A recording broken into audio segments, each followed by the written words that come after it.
y hoy vamos a ver qué pasa con el momento angular cuando el cuerpo no es puntual. Entonces, de vuelta, siempre partimos de la misma ecuación, pero Disculpe, momento angular cuando, ¿qué dijo? cuando tengo un cuerpo extenso. El otro día arrancamos con esta definición,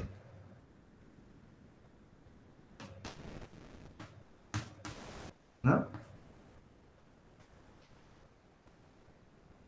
Y al derivarlo en el tiempo, llegamos a esta otra expresión.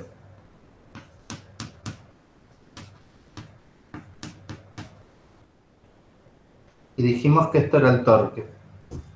Pero hasta ahora siempre estuvimos hablando de partículas puntuales o de sistemas de partículas puntuales. Pero si yo quiero saber qué pasa con un conjunto de partículas, bueno, sumo y listo. Pero por ese conjunto de partículas forman un cuerpo. Entonces lo que voy a hacer es empezar a trabajar con esta expresión y después con este desarrollo volvemos a esta inmediatamente porque es integrarla nada más. Entonces, ¿cómo era la fuerza? La fuerza era... Profe, ¿me escucha? Sí, te escucho. ¿Cómo es el nombre de este tema? ¿El título sería? Sería momento angular. Ok, gracias. Y bueno, lo que vamos a hacer es momento angular para cuerpos extensos, pero estoy partiendo de la fórmula de torque para hacer eso. Ah, El torque era R cruz F y ¿dónde está? Yo tenía que, a su vez, era esto. Creo que no hay ningún error de cuentas, ningún horror de cuentas. Básicamente partimos de esta expresión. Entonces, esta es básicamente la fuerza, pero respecto al centro de masa de un sistema que está en rotación. Quiero decir, uno tiene cualquier cuerpo, ¿no? El borrador este tiene un centro de masa. Ahora, esto cuando va viajando en el espacio, a priori tiene todos los grados de libertad posibles, aparte del centro de masa.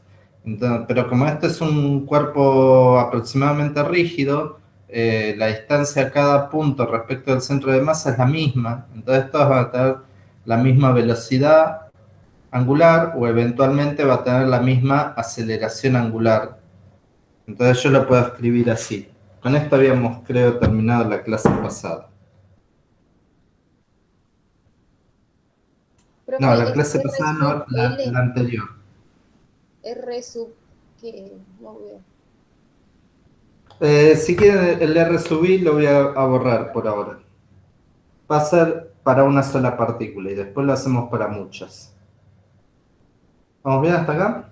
Sí, Bueno, entonces lo que voy a hacer ahora, como el M es constante, lo voy a sacar de factor común, afuera de todo, y lo que voy a tener acá es este producto de un producto vectorial.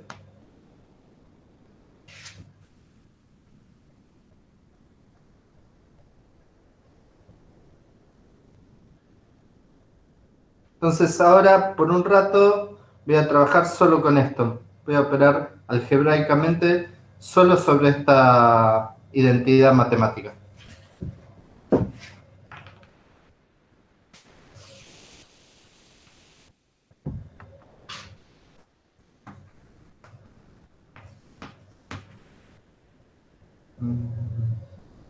Acá tengo una duda. Creo que me queda bien, pero parece que este pasa acá. Creo que la que yo trabajé el otro día no era esta, sino que era esta, me parece.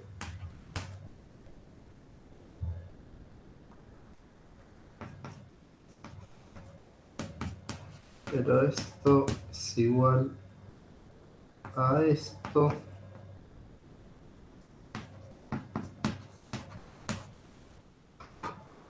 En principio no es trivial, pero estas cosas son iguales. Pues yo creo que el otro día trabajé con esta expresión.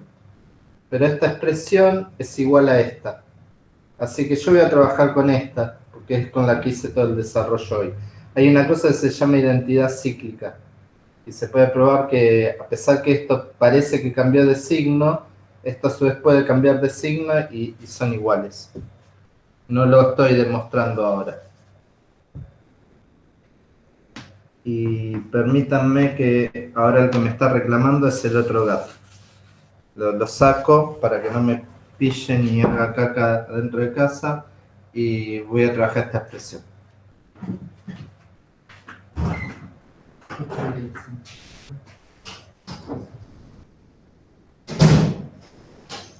Bueno, ahora sí. Entonces, ¿cómo sigo con esto? Hay una identidad matemática, yo la puedo escribir de esta manera. A cruz B por C es igual al producto interno de A por C por B menos A por B, producto interno, por C.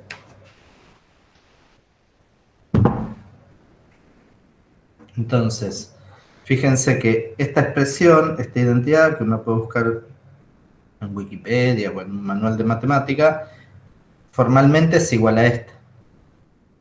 Entonces, a esta identidad le puedo aplicar esta propiedad. Entonces, por ejemplo, esta R puede jugar de A, esta gamma va a jugar de B y esta R va a jugar de C. Entonces, lo pongo acá.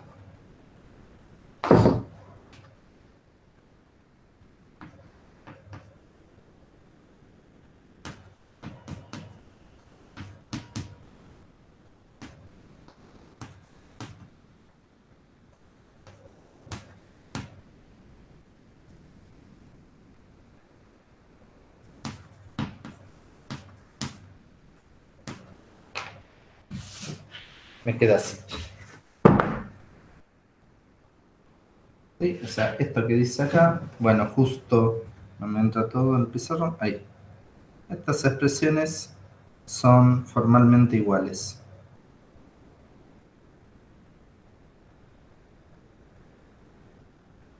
Bueno, entonces yo ahora voy a trabajar con esta expresión. Esto de acá es el producto interno del vector R con el vector R. Si se acuerdan, esto es el módulo de R cuadrado, ¿no? ¿Se acuerdan de eso?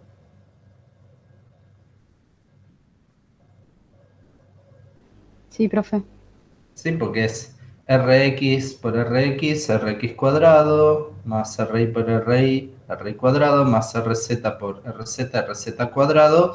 Ese es el módulo al cuadrado del vector R. Multiplicado por este gamma. Y este va a ser el producto interno, R por gamma, Rx gamma X, más Ri gamma Y, más Rz gamma Z, y el resultado ese lo multiplico por R. Bien. Ahora voy a mirar en detalle esta parte. El R por R. A ver cómo lo puedo escribir. Y yo, por ejemplo, Rx lo puedo escribir como X y Z.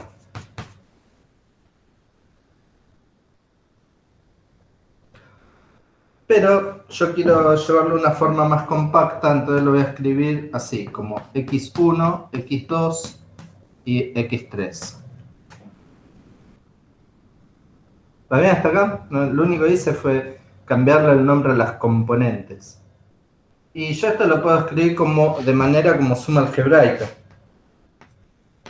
Esto es X1 por Y versor más X2 por J versor más X3 por K versor.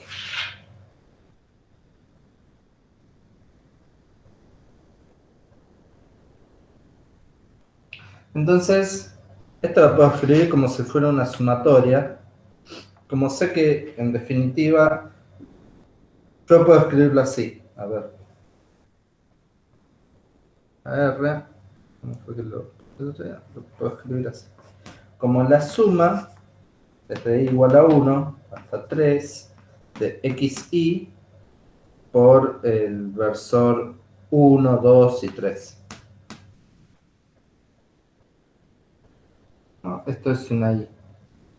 Ahora, por una cuestión de comodidad, no voy a escribir los versores. No es que no estén, pero no los voy a escribir.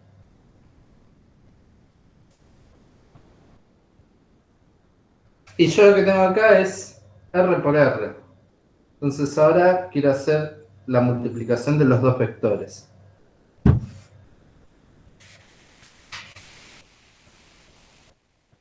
¿Cómo sería la multiplicación de los dos vectores?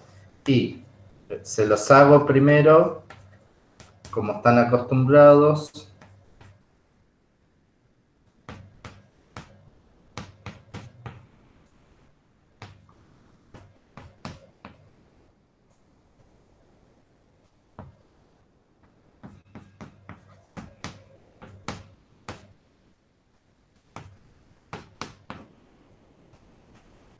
En vez de poner I, J y K versor, puse E1 versor, E2 versor y E3 versor. Como es el producto por sí mismo, los multiplico por ellos mismos.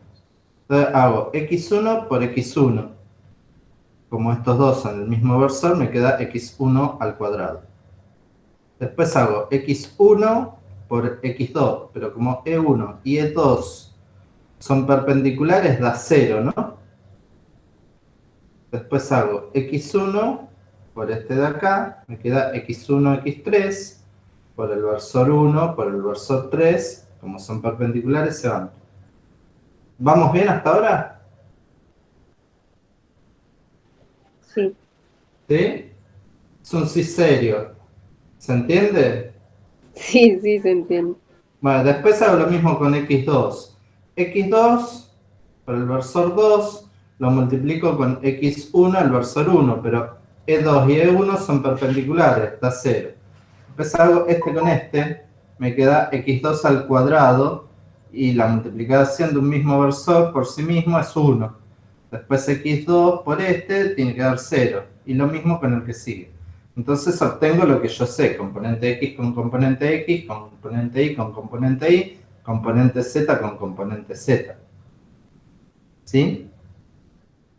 Pero en realidad yo hice los términos operativos, una propiedad distributiva, pero cuando este numerito no coincide, el producto da 0, y cuando este número coincide, el producto da 1. ¿Se entiende?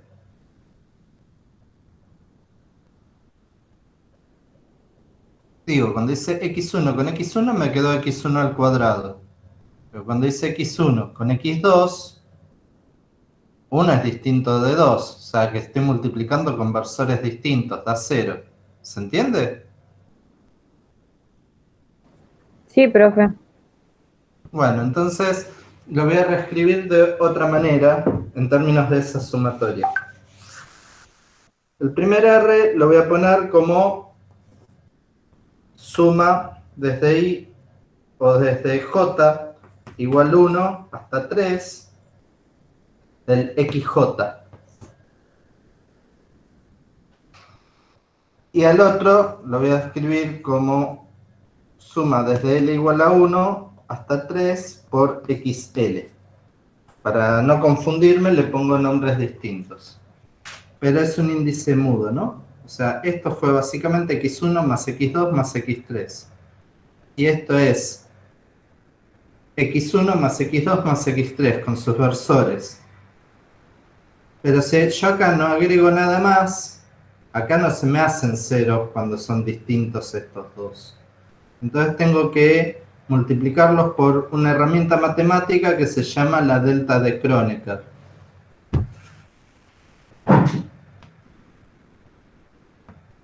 La delta de Kronecker es JL. ¿Quién es la delta de JL? Por ahí algunos ya la conocen, pero se llama así, delta de Kronecker.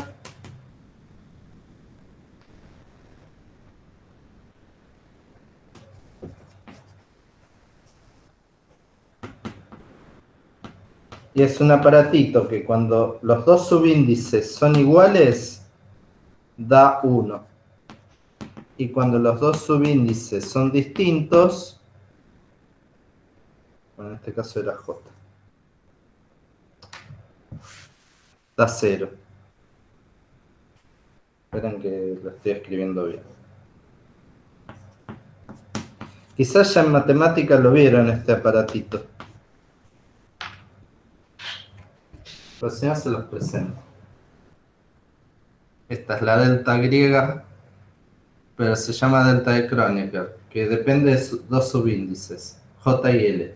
J y L van de 1 a 3. Cuando los dos numeritos que pongo acá son iguales, da 1.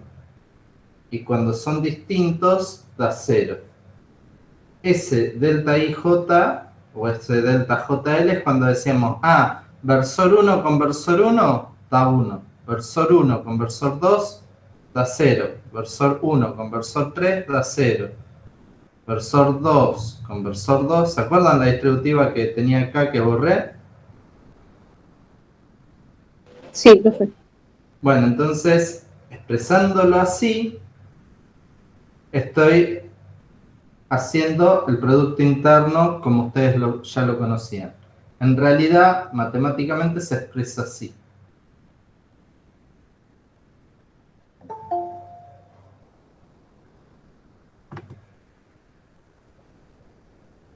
¿Vamos bien hasta acá? Sí.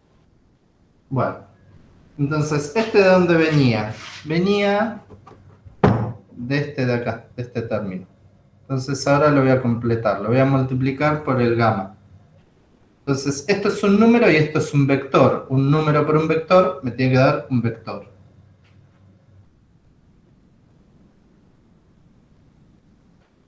Entonces, lo que hago es...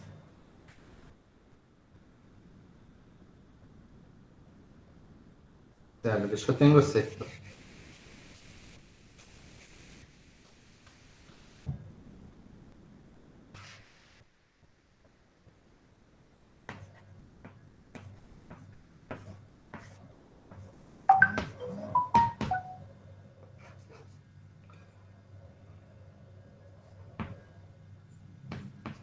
En realidad tengo dos sumatorias, ¿no? Tengo una sumatoria que va con J y una sumatoria que va con L. Digo, esto... A ver si se ve.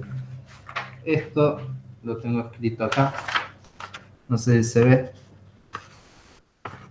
Lo que les acabo de decir es R por R es la sumatoria en I, la sumatoria en... Perdón, en J y en L por la delta JL. Esto en realidad es como una sumatoria doble, que la puedo escribir como sumatoria en J y en L de R cuadrado por la delta JL. A ver si se entiende.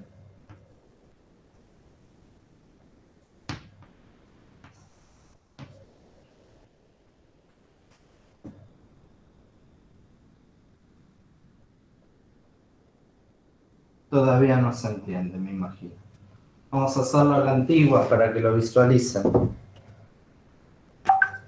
R por R por gamma es R cuadrado por gamma 1, gamma 2, gamma 3.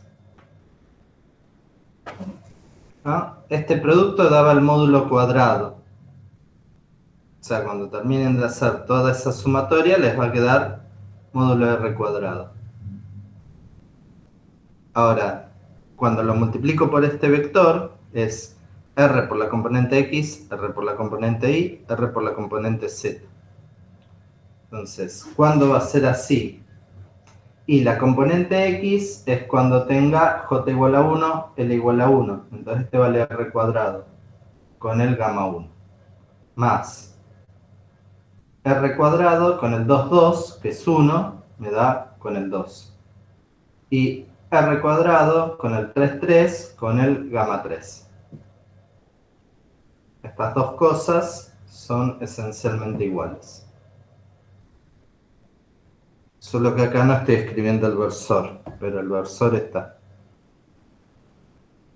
Más o menos. Ahí en donde está gamma, llama L también a 1, 2 y Sí, 3, ¿no? sí, Ah, porque en definitiva estoy haciendo un número por un vector. claro. Entonces podría haber elegido gamma J o gamma L. Hay Ah, una listo. convención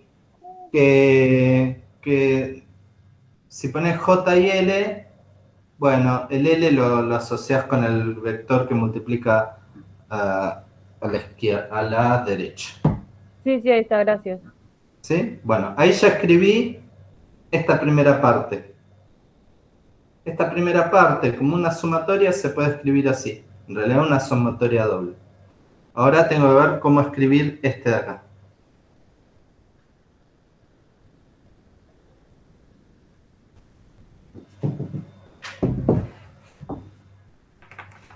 Bueno, ¿puedo borrar esto? Pues si no, no tengo espacio. Sí, profe. ¿Sí? Igual voy a ir resumiendo todo, así lo pueden ir teniendo.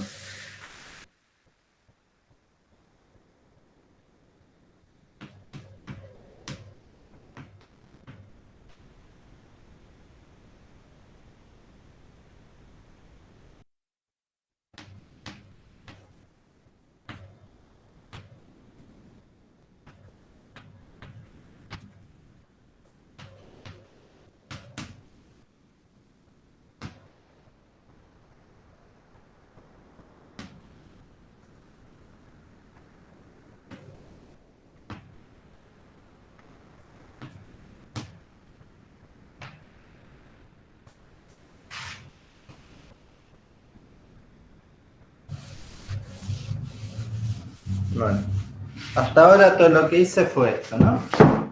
Reescribí el R cruz gamma cruz R usando la propiedad vectorial y después este lo reescribí como una sumatoria de elementos de un vector. Ahora me falta escribir este. Bueno, Profe, no se vio nada. no se vio Un ratito nada. para No se vio ¿La nada. podés Bueno, copiar? ahí ven. déjenlo un segundito Sáquenle quieto foto, y bueno, hace háganlo así. foco. Ahí recién está como enfocando.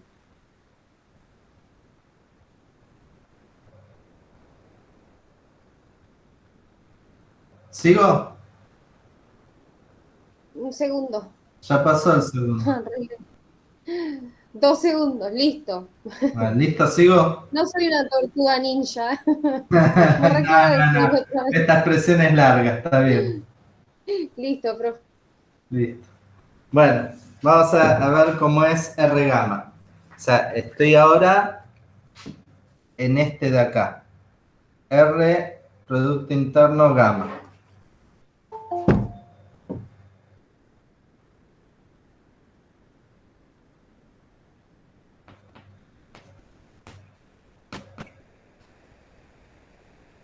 ¿Cómo sería este? Y este sería componente X con componente X, componente Y con componente Y, componente Z con componente Z. Entonces es lo mismo que poner la suma desde J igual a 1 hasta 3 de RJ.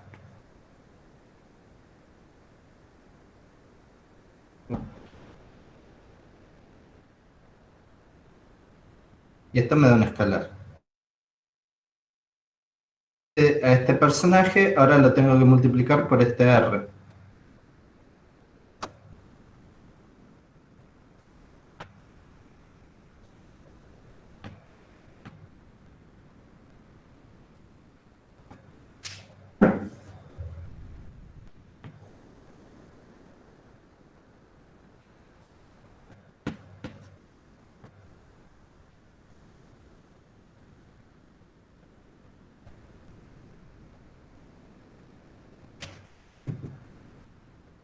Y este va a ser la suma de todo por la componente 1, la suma de todo por la componente 2, la suma de todo por la componente 3. Como hice recién con gamma. Entonces lo puedo escribir como una suma doble.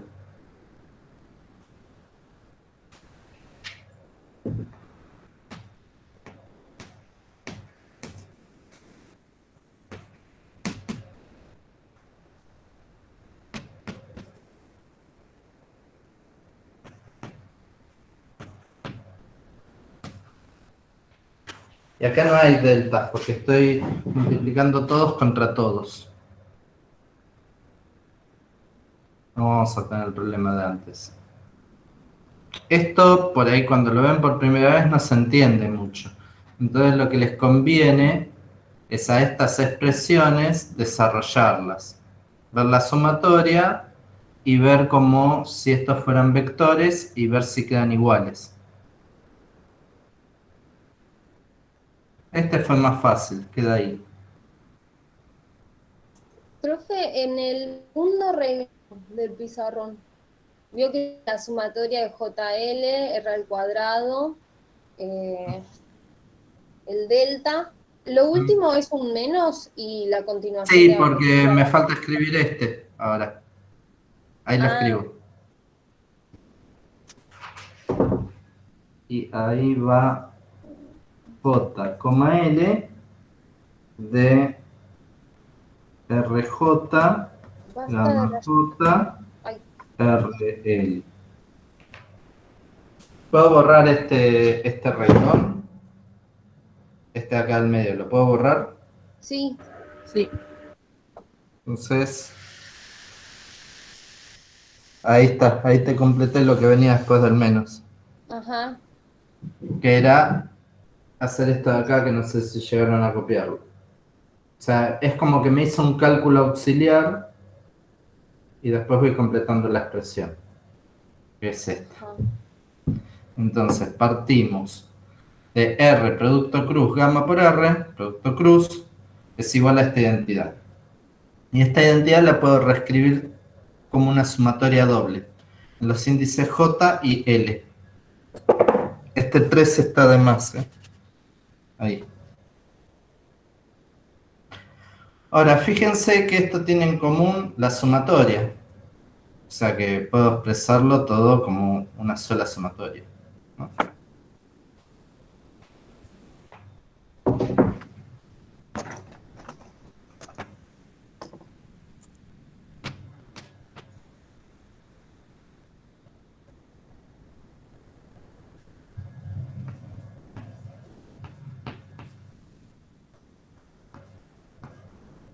No se pueden quejar, están teniendo unas flores de clases de matemática, porque esta parte, una vez que me creyeron que todo esto era el torque, o parte del torque, hace un rato largo que estamos haciendo matemática.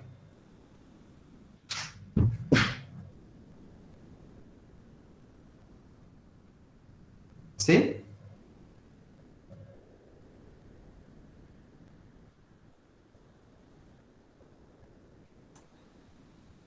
Sí, Ahora, este índice es completamente mudo.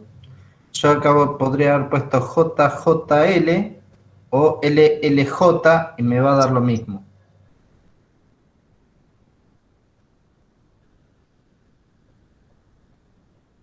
Porque es un nombre, ¿no? Elegí la letra J y la letra L. Pero escribiendo con la letra L tengo una ventaja.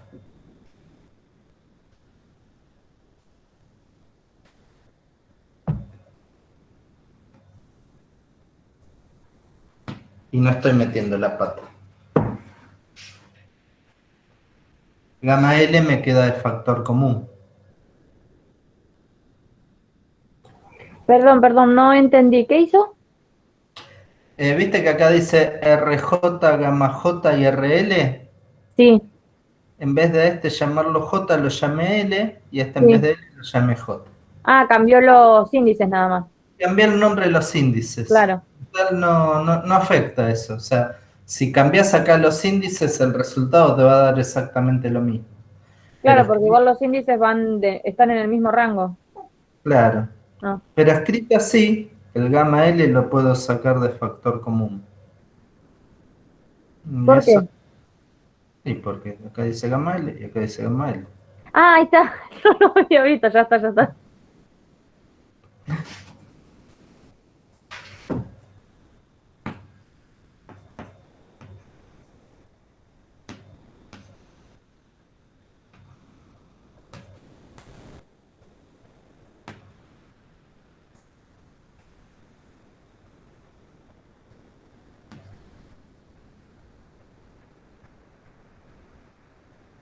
Bueno, y lo voy a acomodar para que me quede siempre primero la J y después la L.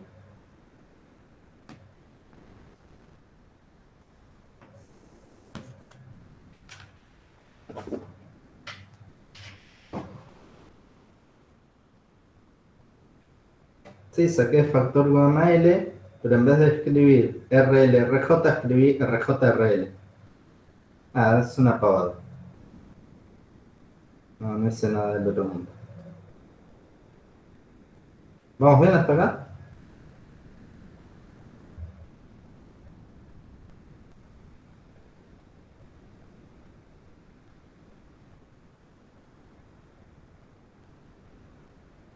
Fíjense una cosa. Ahora después lo voy a desarrollar un poco mejor, pero fíjense, esto es un elemento matricial, JL, ¿no? Es una matriz de 3 por 3. Pues J va de 1 a 3 y L va de 1 a 3. Y este es un vector.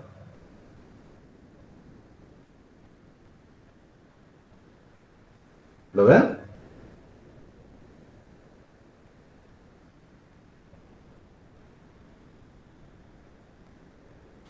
Profe, perdón, ¿cuál es la matriz y cuál es el vector? Y el corchete sería la matriz, porque tiene dos índices. Ah, acá hay una cosa que por ahí debí haber aclarado mejor antes, porque ahora por ahí se van a confundir. Acuérdense que R cuadrado es R1 cuadrado más R2 cuadrado más R3 cuadrado. Y acá, escritos así, son las componentes R1, R2, R3. ¿Se entiende eso? Sí, profe. Buenísimo. Les muestro entonces todo esto de acá. Todo esto de acá es igual a esto de acá abajo. Lo voy a poner allá arriba. Lo que me quedó como expresión completa. ¿Ya copiaron? ¿Ya copiaron? Sí, ya Sí, copiamos. profe. Bueno. Entonces, esto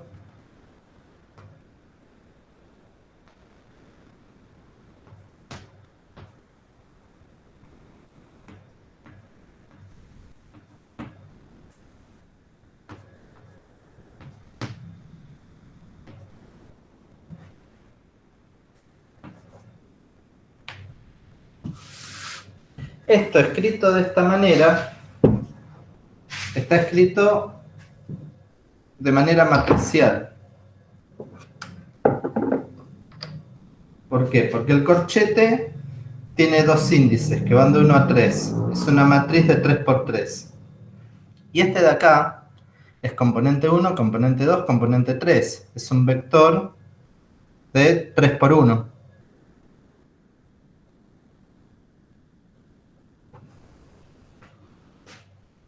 Miren. Lo voy a poner de vuelta como cálculo auxiliar. Me voy a quedar con esta notación que es más compacta, pero esto es así. En la componente 1, 1. No, lo voy a hacer más lento todavía. La componente 1, 1 de este corchete. O sea, sería la XX. Lo voy a poner así, 1, 1. Sería R cuadrado por la delta 1, 1 que da 1, ¿no? Menos la componente 1 por la componente 1.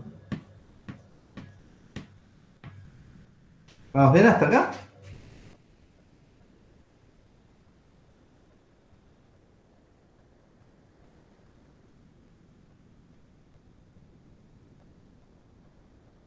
Ahí va a empezar a O sea, tomar los índices que son iguales, ¿no? Para ir... claro, acá tomé J igual a 1, L igual a 1. Si Claro, J es 1 y L es 1, estos dos son iguales. claro. Entonces, R cuadrado por 1 queda R cuadrado. Sí, sí. J es igual a 1, L es igual a 1, queda R1, R1, o sea, la componente X. Sí, ¿Y cómo queda esto? R cuadrado es R1 al cuadrado más R2 al cuadrado más R3 al cuadrado. Y le tengo que restar R1 al cuadrado. ¿Lo ven? Todo esto de acá es este. Es el módulo al cuadrado. Pero en vez de poner X y Z, puse 1, 2 y 3 abajo. ¿De acuerdo? sí, profe. Entonces, este R1 con este R1 se me va. Claro. Entonces, acá arriba me queda... Lo voy a escribir acá arriba. Es un poco chancho lo que hago, pero... Acá, R2 al cuadrado más R3 al cuadrado. ¿Va bien?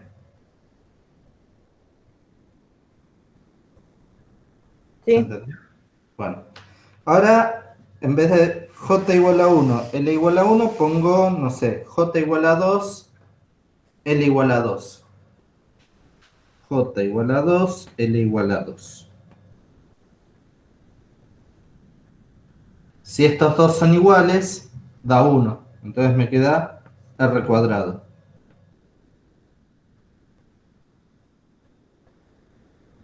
Y este de acá va a ser R1 por R2. Perdón, R2 por R2, ¿no? R2 al cuadrado. sí. ¿Sí?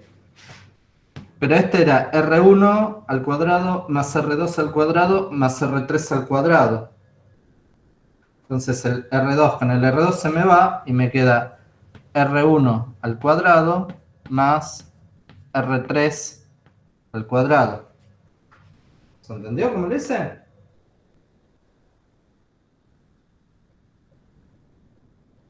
Sí, con el R3 te va a quedar R1 cuadrado más R2 cuadrado. Perfecto. Ahí tienen los tres elementos diagonales de la matriz.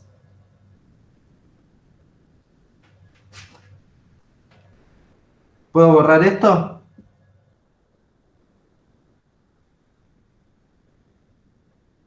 Sí, ya está. Entonces,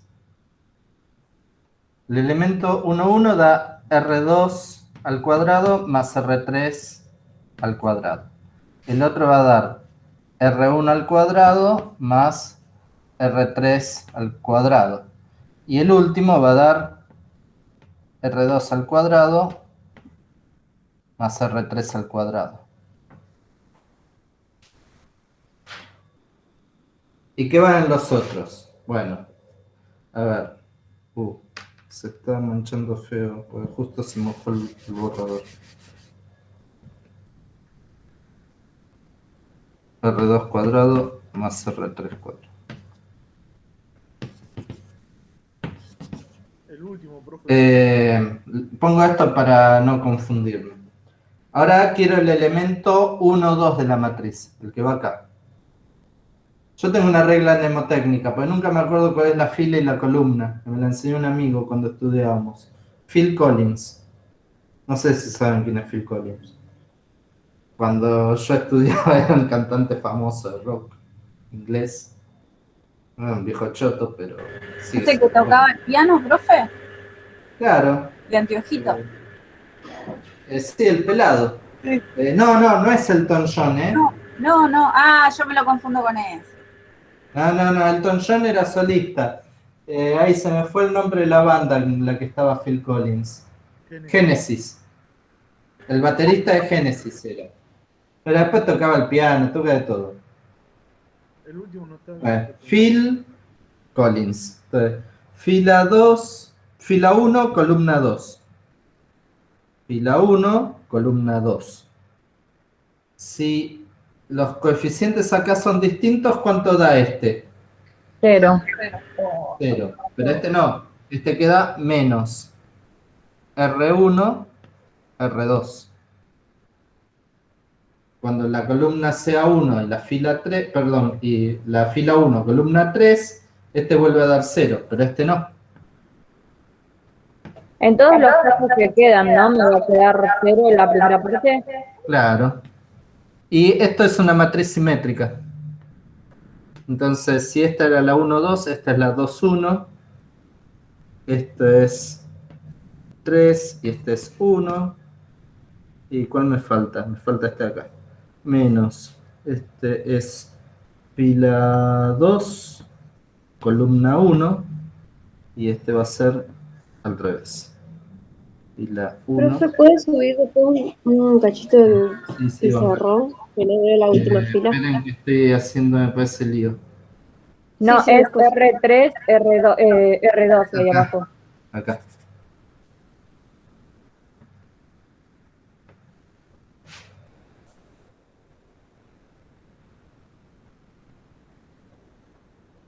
Esto se los muestro así completito porque son ustedes. Si no, seguía de largo, mira.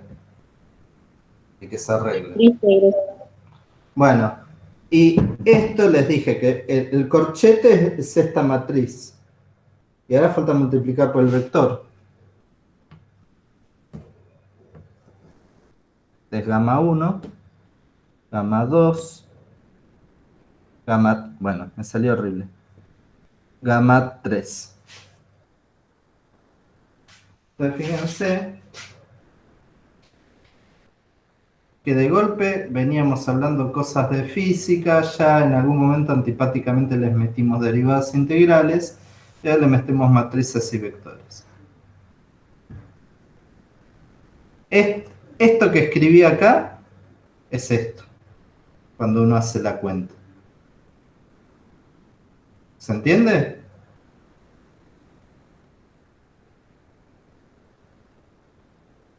Sí, Bueno, ¿puedo borrar? sí. ¿Sí? ¿Terminaron todos de copiar?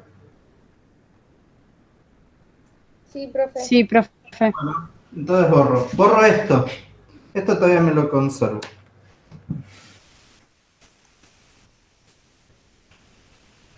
Ahora, yo no tenía esta expresión. Yo lo que tenía era esta otra expresión. Que el torque era la masa por todo esto. Bueno, entonces, ¿qué tendría que hacer? Si quiero expresarlo detalladamente, bueno, le mando un m por acá y se acabó. Pero en realidad, yo tengo un montón de partículas en mi sistema. 100, 2000, el número de Avogadro, qué sé yo. Entonces a cada partícula la voy a llamar con la letra I. Como es un cuerpo rígido, un cuerpo extenso, y la velocidad y la aceleración angular de todas las partículas va a ser la misma. Entonces acá no le pongo nada. Pero acá, este I ahora no es coordenada. Es número de partículas. No se confundan ahora con el índice. Este de acá era geométrico. Era coordenada X, coordenada Y, coordenada Z. Este I es una nueva letra para indicar número de partículas. Si tengo 100 partículas, va de la 1, 2, 3 hasta la 100. ¿De acuerdo?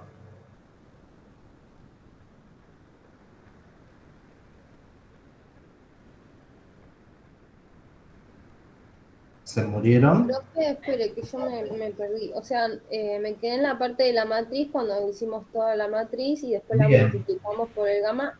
O sea, Perfecto, ese bueno. torque sub I es el resultado de hacer la... Claro, si vos haces esta cuenta explícita y la querés hacer rápido, esto es una matriz de 3 por 3 y esto es un vector de 3 por 1 y en vez de usar esta expresión, podés hacer la matriz y el vector.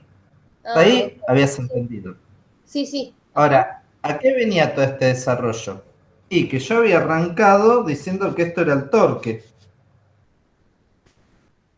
Sí. Yo le dije, esto es el torque. Pero como esta es una expresión matemática larga, me voy a olvidar del m, voy a trabajar con esta sola. Trabajé, llegué a esto.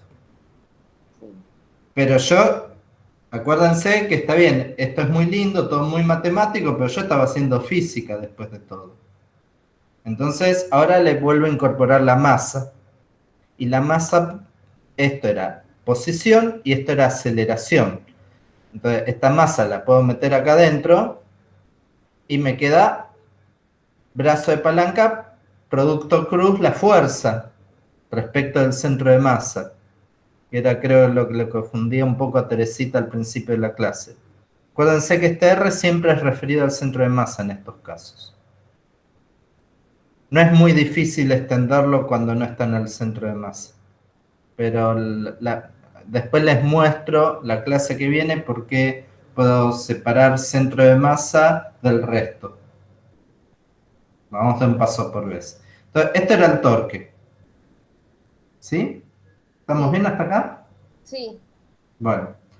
Ahora, por ahí tengo dos partículas y no una sola. Entonces, el torque total, ¿qué va a ser? El torque de la partícula 1 más el torque de la partícula 2. Pero por ahí tenía tres partículas. Entonces, ¿quién es el torque total? Torque partícula 1 más torque de partícula 2 más torque de partícula 3, ¿correcto? Sí.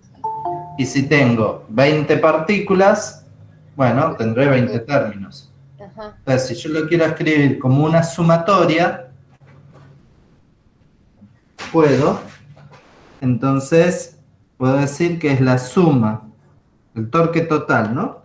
El torque total para un sistema de n partículas va a ser la suma desde i igual a 1 hasta n de cada torque individual.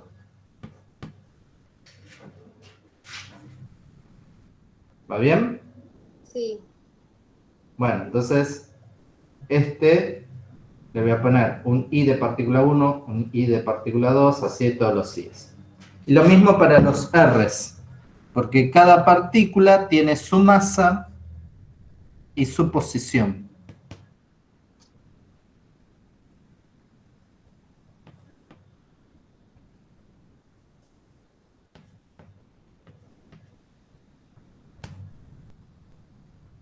Pero, como todas forman parte de un mismo cuerpo, todas tienen la misma aceleración angular.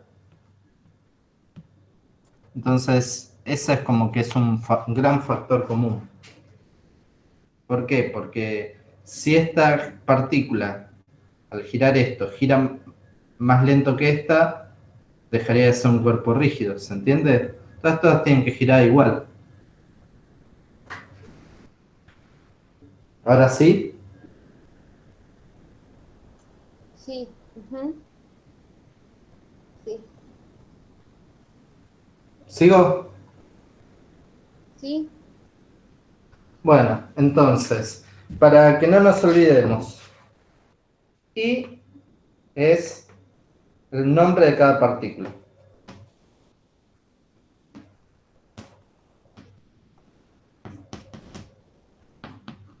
Y va desde 1 hasta el número total de partículas. J es la coordenada de una partícula.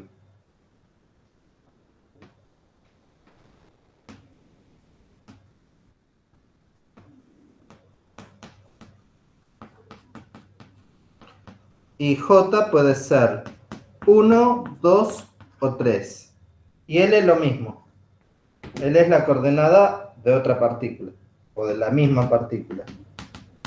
Y L va de 1, 2 y 3.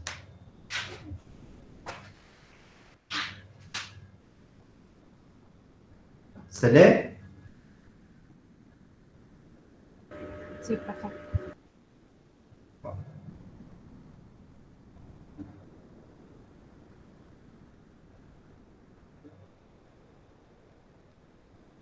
¿Listo? Sí, Sí. Bueno, saco el pizarrón y borro. bueno. Entonces,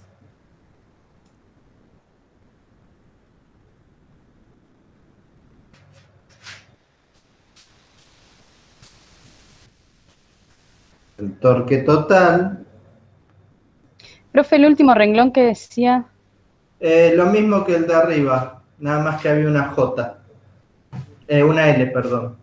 L es la coordenada de una partícula y L vale 1, 2 o 3.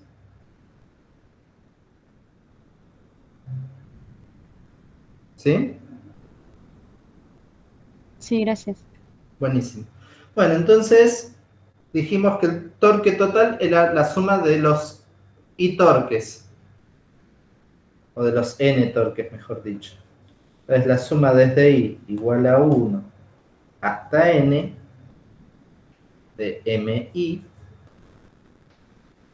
por la suma de J y L de 1 a 3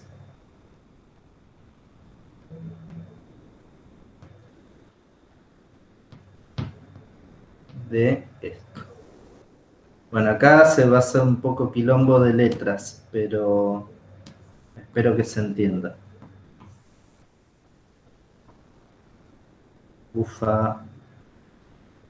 Ahí está.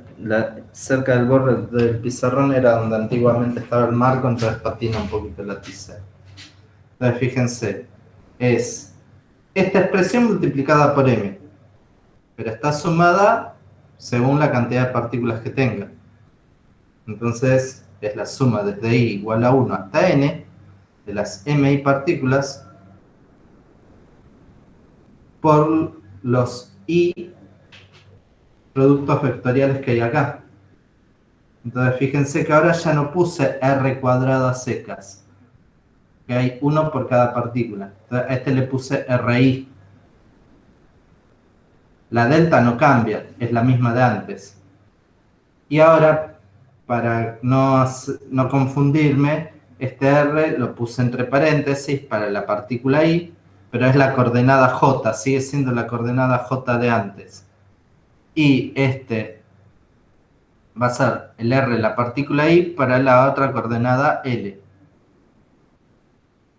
Y por el gamma L, que era el mismo para todos. Es medio un trabalengua, pero si yo quiero hacer la cuenta, tengo que hacer todo esto para cada partícula.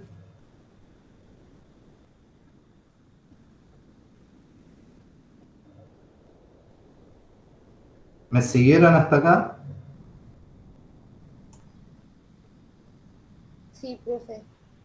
Bueno, ahora voy a hacer un truculento. A ver cómo queda mejor. El truculento es el siguiente. Yo puedo hacer esta cuenta para cada partícula i y después sumarlas con todas, o primero sumarla a todas y después hacer esto. O sea, puedo invertir el orden de las sumatorias. ¿Por qué? Porque la sumatoria, si las variables son independientes, es aditiva.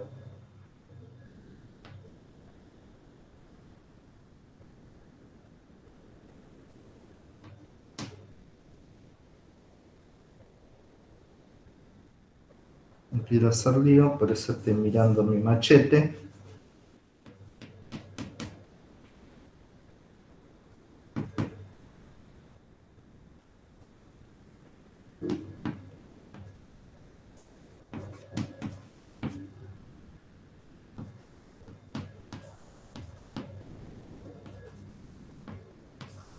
Ah, y les debo la guía adicional de ejercicios, para que esto tenga más sentido. Sí. No importa, deje. Bueno. No, lo que voy a hacer pasa es... nada. Está bien. No, lo que voy a hacer es, si Néstor no tiene preparado nada, mañana armo una guía, o sea, la guía la voy a armar yo de 3 o 4 ejercicios, Ajá. pero les voy a poner un resuelto para que vean cómo se hace. Buenísimo. Ok. Súper. Entonces, bueno, el truculento es ese. Cambié el orden de las sumatorias.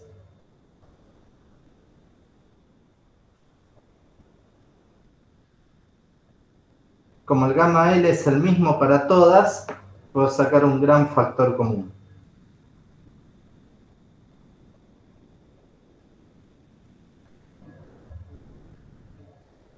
Todo lo que está dentro de esa llave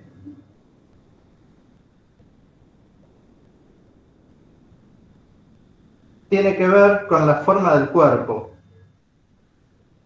El pizarrón está compuesto de cientos de partículas, millones. Entonces, acá la suma iría de 1 hasta los millones que sean. Y de cada pedacito de pizarrón es cada masita. Y cada masita tiene una distancia relativa al centro de masa que está por acá en el medio. Y esto me dice cómo se vincula cada masa con la geometría del problema. Pero ¿por qué es importante considerar el centro de masa?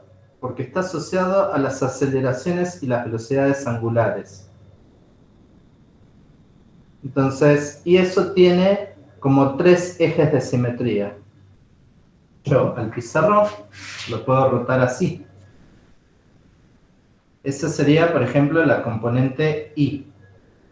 La puedo rotar así. Esa es la componente X. Y lo puedo rotar así. Respecto del medio, no se ve, pero el dedo mío está ahí, pongo el pizarrón, hace esto. ¿Se entiende? Entonces, toda esta expresión matemática me va a decir cuán fácil es hacer cada giro. Me va a decir cuán difícil puede ser cada giro. Y lo difícil y lo fácil en un movimiento es la inercia. Y como esto es proporcional al momento de fuerzas o al momento angular, se llama momento de inercia. Entonces, todo eso que está ahí, escrito como elemento matricial, se llama momento de inercia IJL. A ver, no tengo lugar en el pizarrón. Pero todo esto de acá es IJL.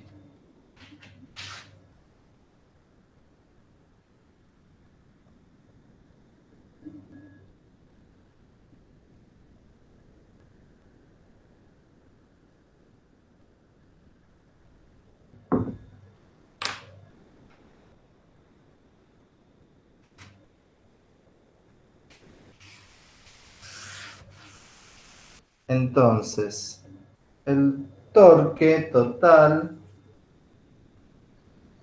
bueno, va a ser la sumatoria de JL de IJL por gamma L.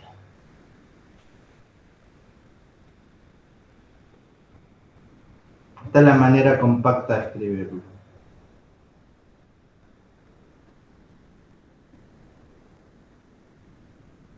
Entonces, el torque de un cuerpo es su momento de inercia por su aceleración angular.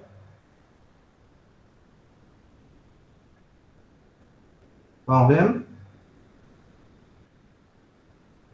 Bueno, no sé si vamos bien, pero más o menos me siguen.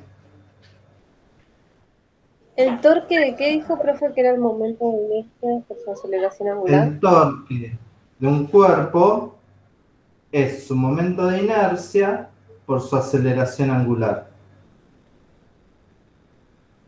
Listo, gracias. Ahora, yo en un momento les dije que el torque es la derivada del momento angular, ¿no? ¿Se acuerdan que les había dicho que el torque era de L a de Z? Perdón, de L a de T. Sí, profe. ¿Sí? Entonces, Y esa expresión tan complicada que es el momento de inercia, que seguramente ustedes copiaron, es algo que depende de la masa y de las posiciones, pero como es respecto al centro de masa y es un cuerpo rígido, esas posiciones son fijas. Si las derivo en el tiempo da cero. Y lo mismo las masas, si son constantes, también da cero. O sea que el momento de inercia para un cuerpo rígido es independiente del tiempo. O sea que para el tiempo es como una constante. ¿Estamos de acuerdo con eso?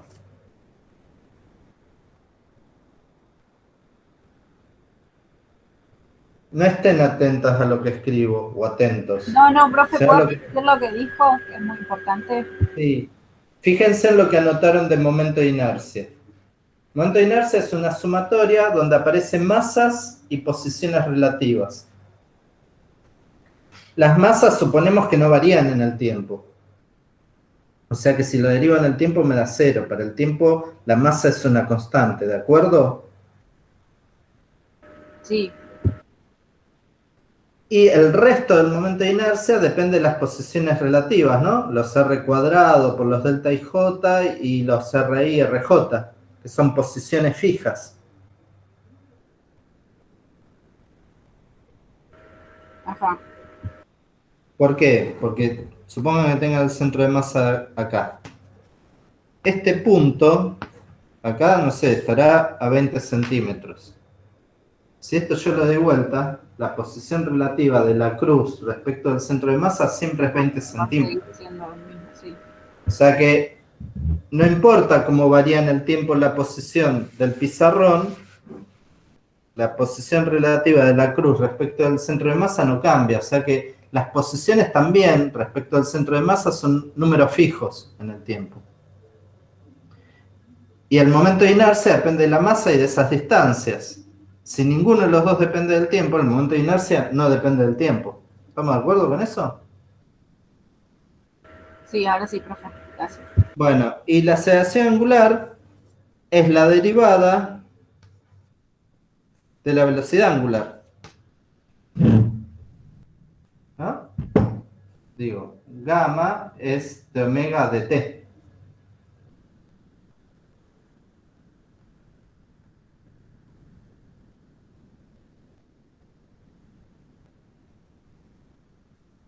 La velocidad angular derivada en el tiempo me da la aceleración angular. O sea que la aceleración angular es la derivada de la velocidad angular en el tiempo. ¿De acuerdo? Sí, profe.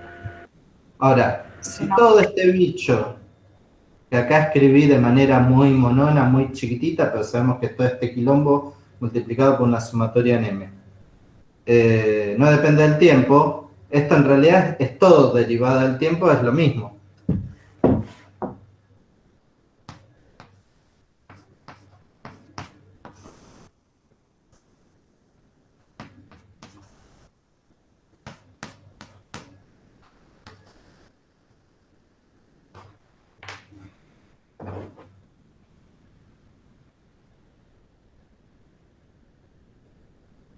¿Este último paso lo entendieron?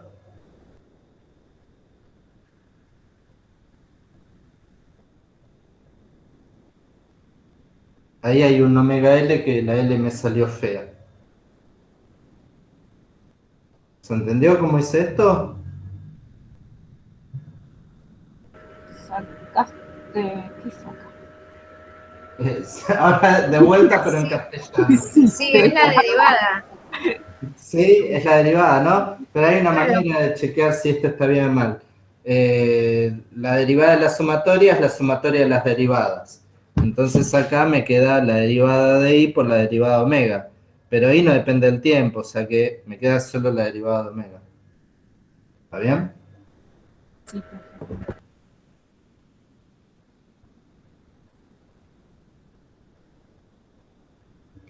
Y si hago dl a dt y acá hago dt de un choclo y hay una igualdad, quiere decir que L es la sumatoria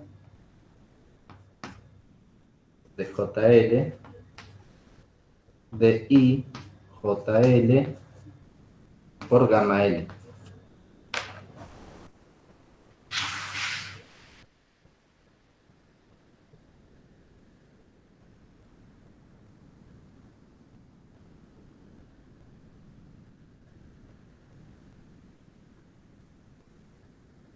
Este L es el momento angular.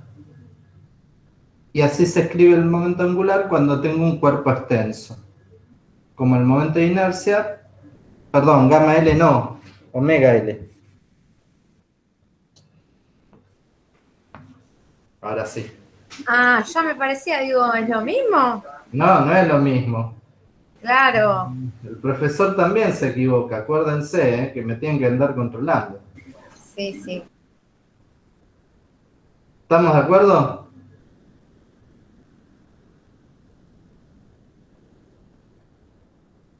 Profe, dijiste que eso era el momento angular para cuerpos extensos. Claro. Perfecto. Pero se llevaron de chapa dos cosas. Cómo calcular el torque para un cuerpo extenso y que cuando tenemos un cuerpo rígido tengo que escribir su momento de inercia para ver cómo son sus movimientos.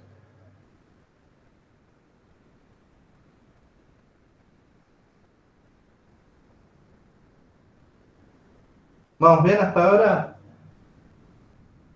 Esta es la parte más pesada. Ahora ya lo que queda de la clase es cuesta abajo.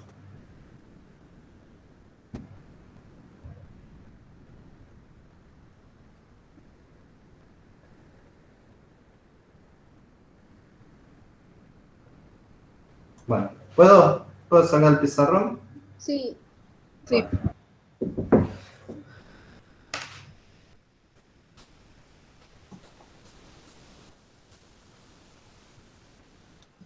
Por ahí, lo que ustedes ven en general es algo así.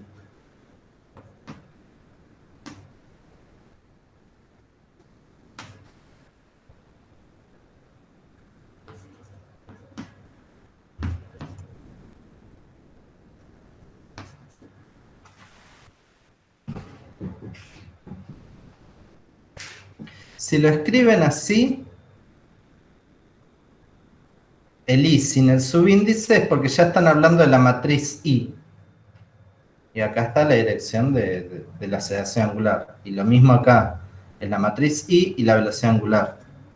Es lo mismo que lo que acabé de borrar. O sea, no es que les estoy enseñando una cosa que no está en ningún libro. No, así es como se encuentra. ¿Cómo, profe? Entonces ahí me está dando el torque y la El velocidad. torque de un cuerpo extenso y el momento angular de un cuerpo extenso. Ah, ok.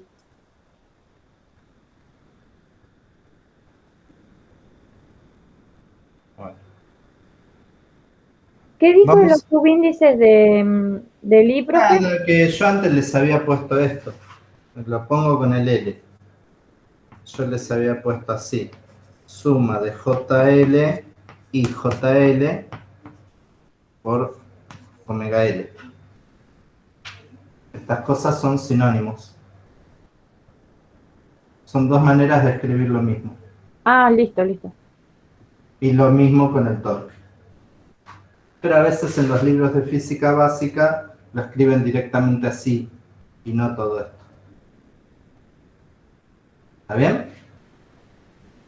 Sí, profe. Bueno. Entonces,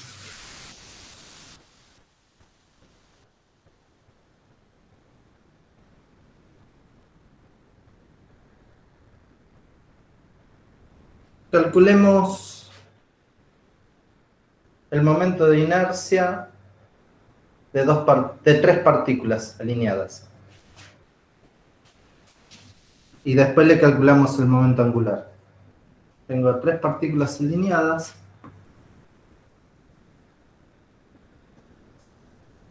M1, M2, M3.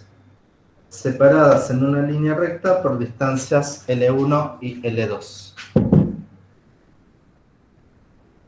Lo que vamos a hacer ahora es calcular el momento de inercia de este sistema.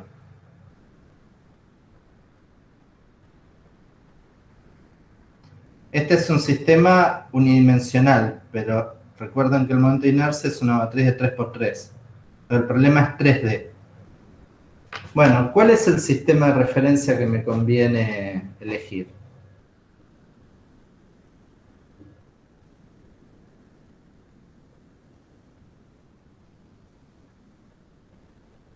Y seguro, y yo lo pondría en esta dirección. El X en una de estas, no sé, en la partícula 1, en la 2, en la 3, por el medio, pero paralelo a los renglones amarillos. Y la dirección Z yendo hacia ustedes, ¿no? Eso parece una elección bastante natural. ¿Les parece bien esa elección? Sí, profe. Bueno, les voy a hacer una simplificación al problema que va a hacer que quede todo más bonito. Las masas son todas iguales. Y las longitudes entre la masa 1 y la 2 y la 2 y la 3 también.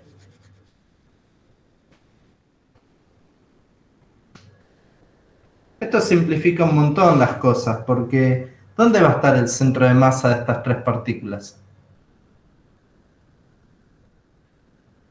En el medio. En el medio.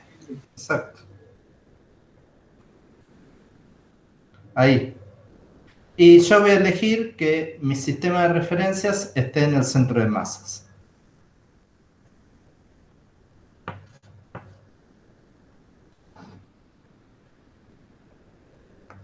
Bueno, y Z sale, ¿no? Lo pongo acá al costado. Perdón, las tres masitas son iguales, dijo, ¿no? Sí, sí, sí. No. Profe, ¿siempre conviene así? Si son iguales y lo ves a ojo, sí. Si no, tenés que calcular el centro de masa con la formulita que les dimos en intro o al principio del cuatrimestre de mecánica elemental. Y conviene siempre en el centro de masa. Y sí, podés no escribir esto en el centro de masa, pero te va a dar una matriz de inercia más fea. Pero ahora eso se los cuento, pero les muestro cómo queda la matriz de inercia acá. Bueno, la matriz de inercia la tienen anotada por ahí, ¿no? Es una expresión de este estilo. A ver si se ve acá. Esperen, la hoja brilla mucho. Es una expresión de este estilo, ¿no? No sé si lo logran ver. Deben tener anotado. Es la suma de todas las masas por el módulo al cuadrado de cada posición menos las componentes, ¿no? Lo que armamos hace un rato. ¿Se acuerdan? Sí, profe. Bueno, entonces, ¿qué es lo que necesitamos? Saber cuánto vale cada masa, eso ya lo sabemos, y saber cuánto vale la posición de cada masa. Entonces yo voy a seguir manteniendo los nombres 1, 2 y 3. La posición de la masa 1,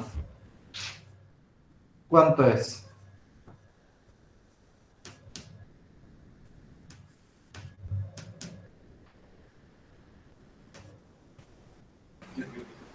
Respecto del centro de masa, Sí.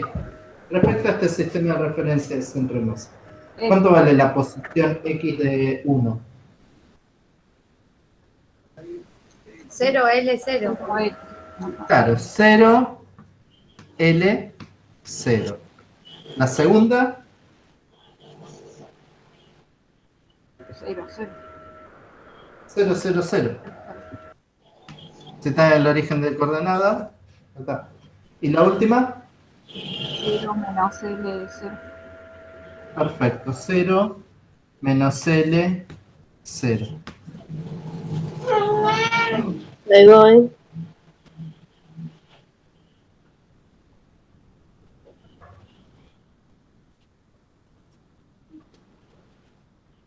Ahora vamos a calcular la matriz de inercia.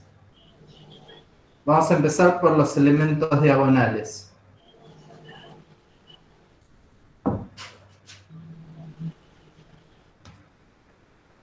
¿Tengo que anotar la fórmula de momento de inercia para que la recuerden o la tienen anotada?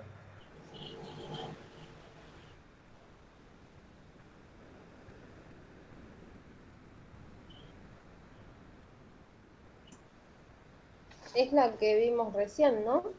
Es la que vimos recién, pero por ahí alguien no la anotó. Ah. ¿La anoto o no hace falta? Sí, anótelo, profe, porque son 80.000 fórmulas.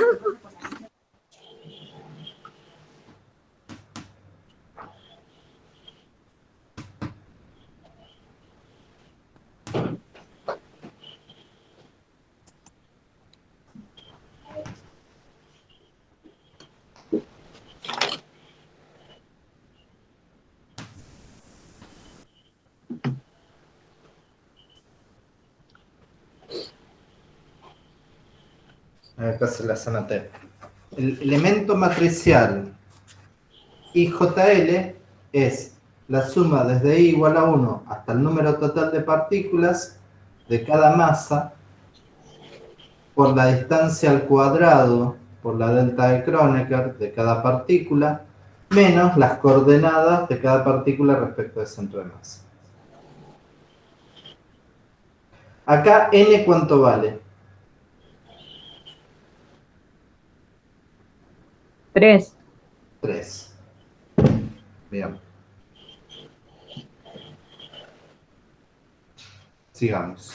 Ahora voy a calcular la IXX o I11. ¿Está bien? Porque a la componente X la llamo 1. Le voy a poner 1, 1. Entonces, viene, ahora, ¿no? Tengo esto. Ahora tengo que hacer la suma con la masa 1. La masa 1 es M. Viene M. Abro un corchete. Y ahora tengo que poner la distancia de M acá es L, ¿no? Sí, profe. O sea que acá va L cuadrado. ¿Cuánto vale la delta 1, 1? 1. 1. No escribo nada. Menos. Y ahora viene la componente X de la partícula 1. ¿Cuánto vale? 0. 0. Por la componente 1 de la partícula 1. 0. Ahora viene partícula 2. Partícula 2 tiene masa M. Si hubiera sido 2M, bueno, hay que poner un 2M, ¿no? Y ahora viene. ¿Cuánto es la distancia al centro de masa de esta partícula? 0. 0. 0 al cuadrado, 0. Esta daba 1, la delta, pero 0 por 1 da 0. Menos. La posición en X de esta partícula, ¿cuánto vale? 0. 0. Por la posición en X de esta partícula, 0. Y ahora viene la última. M. ¿Cuánto es la distancia al centro de masa de la de abajo? Menos L. Al cuadrado, L al cuadrado. L al cuadrado. Profe, ¿no estaba calculando ahí solo la del 1, 1 o es el I de todo? Pero la 1, 1 tiene 3 partículas. Ah, ahora ya está, sí, sí. Es de la partícula I.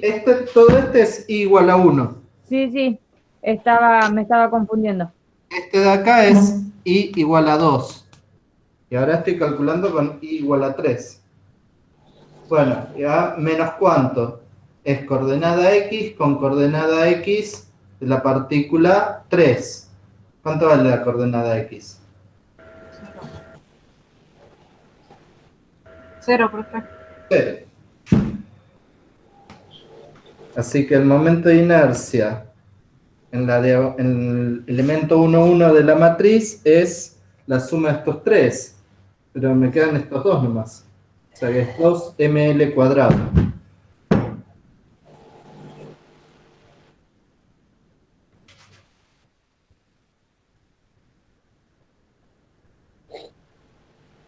¿Está bien?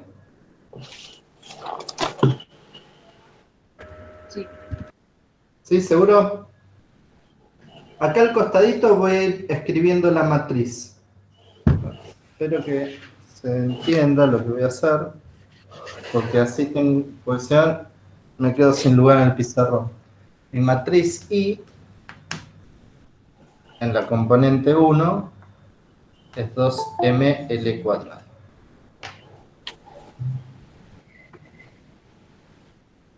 Ahora voy a calcular cuando J vale 2 y L vale 2. ¿Puedo borrar esto de acá abajo? Sí. ¿Sí?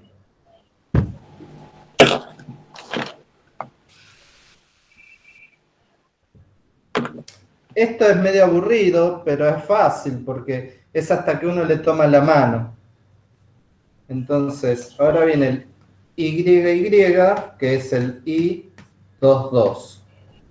Vamos con la primera partícula. La primera partícula es masa M. ¿Cuánto es la distancia al centro de masa de la partícula L? De la partícula M. L. L cuadrado. Y ahora viene delta 22, pero eso da 1, ¿no? Sí. Bien. Ahora, ¿qué viene? Me quiero poner cómodo porque si no... ahora viene componente I de la partícula 1 por componente I de la partícula 1. La componente I de la partícula 1 es L. Multiplicada por sí misma da L cuadrado. ¿Sí?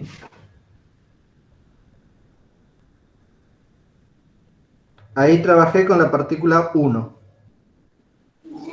Ahora viene la partícula 2.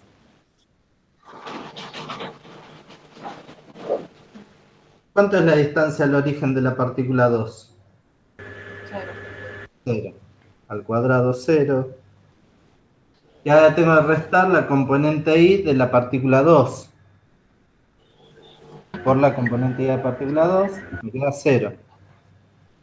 Bueno, elegí un ejemplo muy fácil, ¿no? Pero bueno, para entender cómo funciona esto. Y ahora me falta la última, M. La 3. Quiere participar el nene también, o nena, no sé. ¿Cuánta es la distancia de la partícula 3 al centro de masa? L cuadrado. L cuadrado. Y el delta 22 da 1 menos. ¿Y cuánto da la componente I menos L? Por la componente I, que es menos L, L cuadrado. que es L cuadrado. Pero L cuadrado con L cuadrado se va.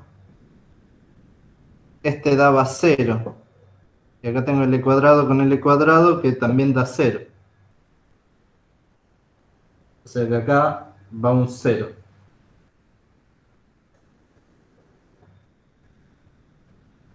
¿Va bien?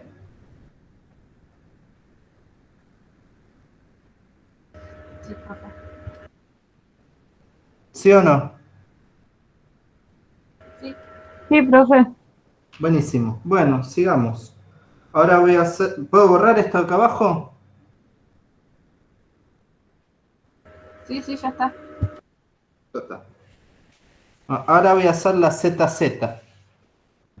La ZZ o 33.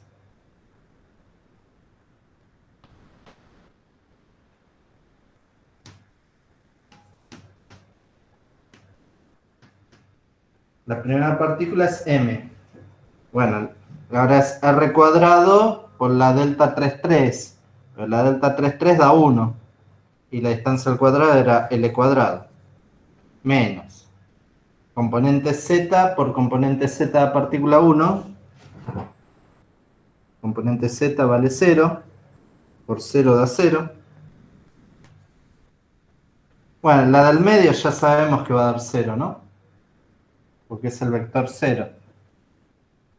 ¿No? ¿Hace falta que vuelva a hacer la deducción para esta? No, está bien. Ya se entendió. Ya se entendió, ¿no? Y ahora me queda la última, La distancia al centro de masa al cuadrado es L cuadrado, por el delta de 3,3 da 1, y le resto la componente Z, que vale 0, y nada, me queda 2ml cuadrado. No sé si se llega a apreciar ahí. Ya tengo la diagonal de mi matriz. Me queda solo 6 cuentas más. En realidad son 3. En realidad son 3. ¿Por qué? Porque la matriz es simétrica. O sea que lo que me dé acá es lo mismo que me da acá.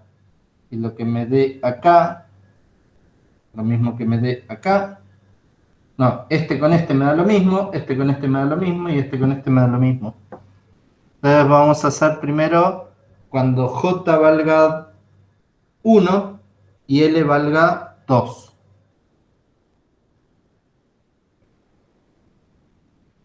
Cuando J valga 1. Pizarrón. ¿Cómo? No, que si podía alejar un poquito el pizarrón que me faltaba. Sí, pasa que estaba cansado de estar haciendo esta cuenta parado. Entonces me acerqué. Pero bueno, vamos a hacer J igual a 2, que es Y. Perdón, J igual a 1, que es X. L igual a 2, que es Y. O sea, vamos a hacer el elemento 1, 2. Para la partícula 1, M. La distancia es L cuadrado. Pero ahora, ¿cuánto vale la delta? 0. 0, porque ahora estas dos letras que van acá son distintas. Entonces esto acá vale 0. Menos. Y ahora es componente X de la partícula 1 por componente Y de la partícula 1. No sé si se llega a ver bien. Componente X de la partícula 1 por componente Y. Entonces, la componente X de la partícula 1 es 0. Por la componente Y, que da L, ¿cuánto da? 0. 0. Bueno, la otra, ya sabemos que hay ceros por todos lados, entonces ya no la calculamos. Y ahora nos falta la última, la partícula 3. La distancia es L cuadrado. Pero si estos son distintos, da 0, ¿no? 0, 0. Menos. Componente 1. Componente 1 con componente 2. 0 por menos L, 0. Entonces, esta cuenta dio todo 0. O sea que acá va un 0. Y si ahí va un 0, acá también. ¿Se logra ver o está muy lejos del pizarrón ahora? No, está bien, está bien. ¿Está bien? Bueno. Sube un poquito el pizarrón. ¿Qué Yo hago? abajo no lo veo. Si puedes subir, por favor, un poquito el pizarrón, un ratito, porque abajo no lo veo. Ahí. Sí, ahí. Bueno, mientras ella termina de copiar. Calculamos la componente XX, la componente es XY, calculemos la XZ.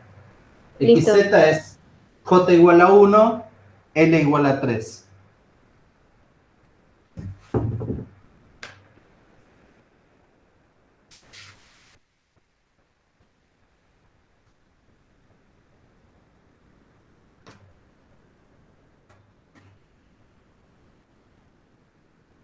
Y ahora es partícula 1, M por...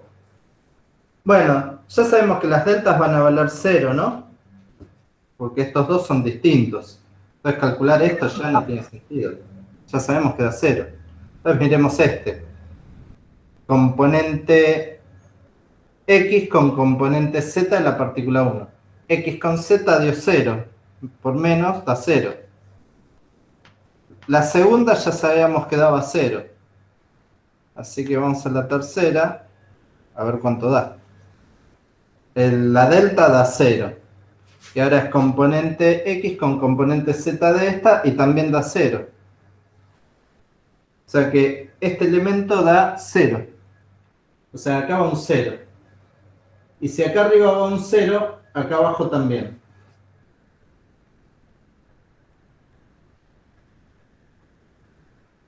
Ya nos faltan estos dos. ¿Sí? Pero en realidad es una cuenta. ¿Copiaron? Sí, profe. Bueno, entonces vamos a hacer el que falta. ¿Qué sé yo? Hago este de acá. J igual 2. L igual 3. J igual 2. L igual 3. Elemento 2, 3.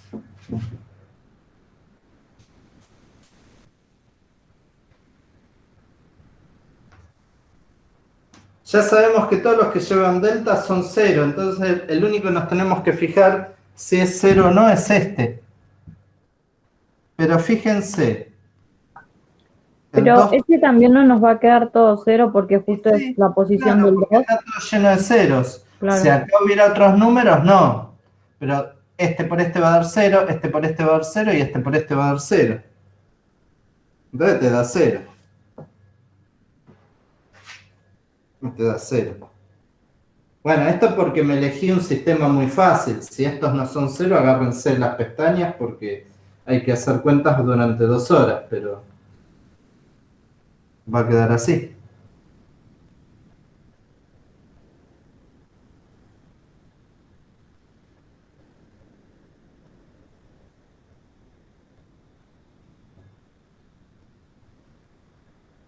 Escribo este resultado grandote.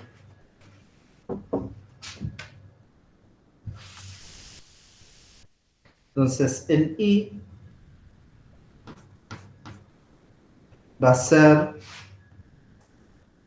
2ml cuadrado 0, 0, 0, 0, 0, 0, 0, 2ml cuadrado.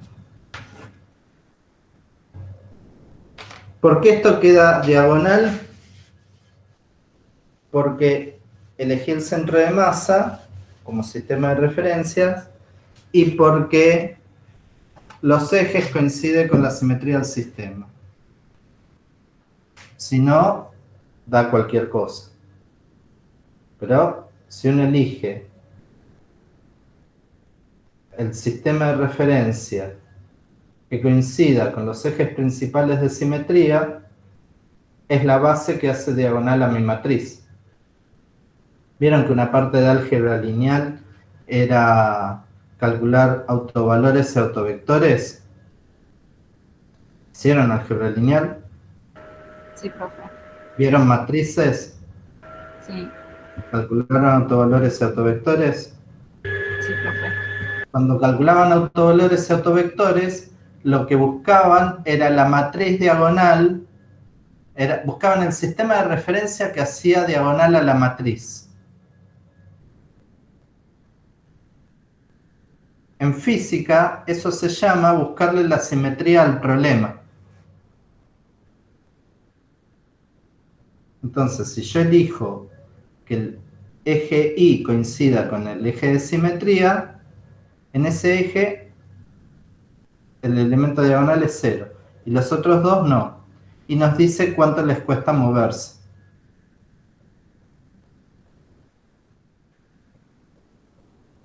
Vamos de vuelta. Supongan que es esta virome. Entonces, en el eje Z es este movimiento. En el eje X es este movimiento. Y en el eje, ¿cuál es el que me falta? El Y, ¿no? Y En el Y es este movimiento. Hagan la prueba ustedes en su casa con la virome de hacer estos 3 movimientos. ¿Cuál les cuesta menos? ¿Este o los otros dos?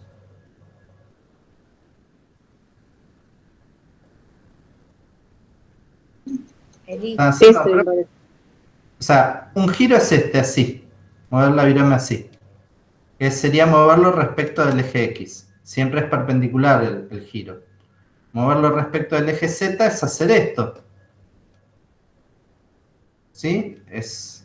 Y respecto del eje Y es hacer este. ¿Cuál cuesta menos? El I. El I, el último. Bueno, entonces, el I, por eso se llama momento de inercia. ¿En cuál giro me presenta menor oposición?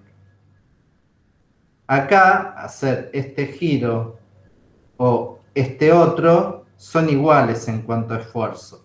Por eso estos dos números son iguales. En cambio, en esta dirección no me cuesta nada. Por eso me dio 0. Los autovalores es el momento de inercia. Porque esto es una matriz diagonal. Y si quieren sacar los autovectores, bueno, hay que hacer las direcciones que van a ser acá simplemente 1, 0, 0, 0, 1, 0 y 0, 0, 1. 1, 0, 0, 0, 1, 0 y 0, 0, 1. Esa es la base que diagonaliza la matriz. Esta es para una de las tantas cosas que les enseñaron autovectores y autovalores. ¿Por qué? Porque a veces uno no toma este sistema de referencias, toma cualquier otro.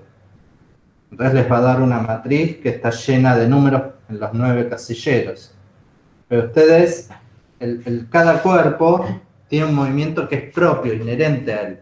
Yo estas viromes se las puedo revolear de cualquier manera hacia ustedes, ¿no? Si estuvieran en el aula, le diría, bueno, a ver, alguno que me la ataje, y se la tiro.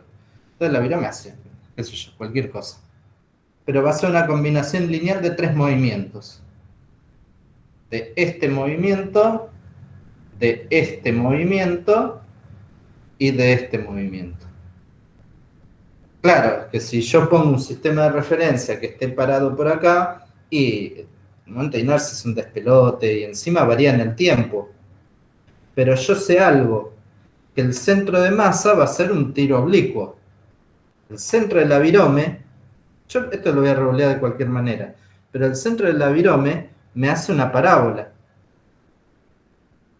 ¿No? Es como cuando les decía el 203 va a 80 km por hora. Yo estaba pensando en el centro de masa y todos los que íbamos adentro del 203 iremos a 80 km por hora si estamos todos sentados. Pero si estamos bailando dentro del 203 o pasándonos de un asiento al otro, bueno, ahora no se podría hacer por la distancia social y qué sé yo, pero supongo que lo hacíamos y teníamos una velocidad relativa al centro de masa.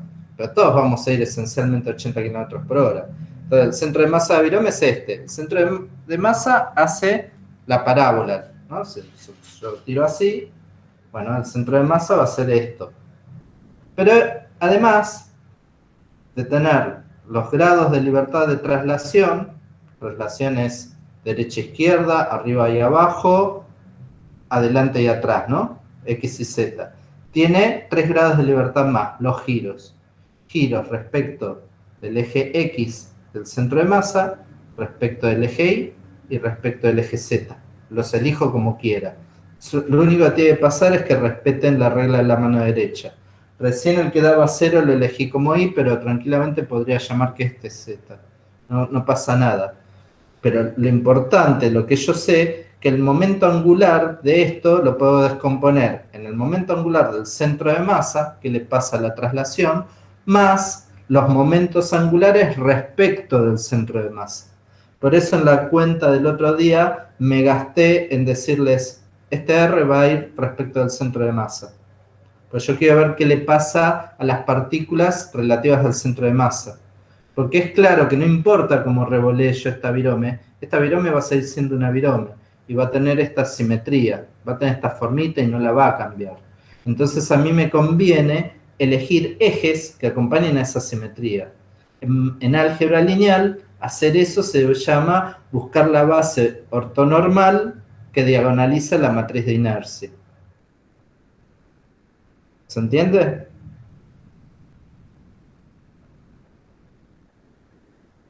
¿Vieron cómo todo se conecta con todo? Sí, profe. Que no No es que no tiene nada que ver. Todas las clases es como una letanía, ¿no? Ya que repito en todas las clases siempre lo mismo. Y sí, es así. Para eso están estas materias con un cierto orden en la carrera para que vean los mismos temas desde distintos enfoques. Bueno, pero hasta ahora calculé el momento de inercia. Pero no les dije cómo era el momento angular. El momento angular era esto por omega.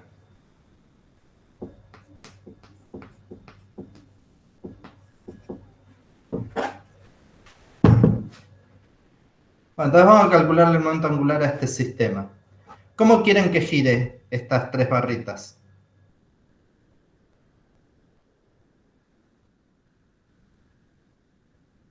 ¿Quieren que haga un giro fácil, un giro complicado? Elijan.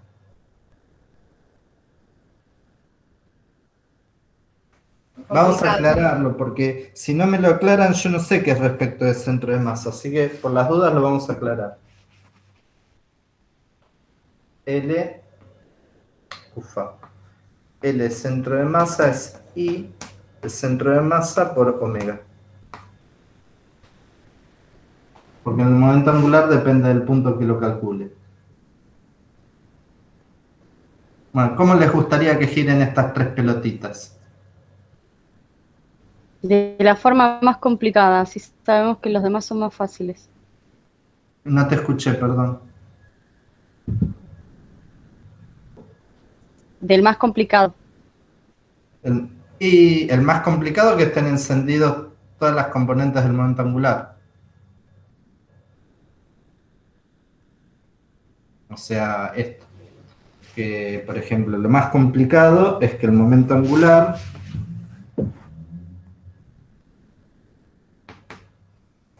sea omega x, omega y y omega z. Puedo ponerle números, pero que sea esto. Lo más complicado que pueden tener es esto. Y todos distintos de cero.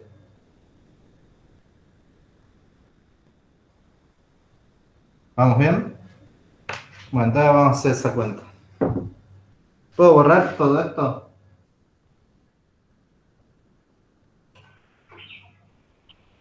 Sí.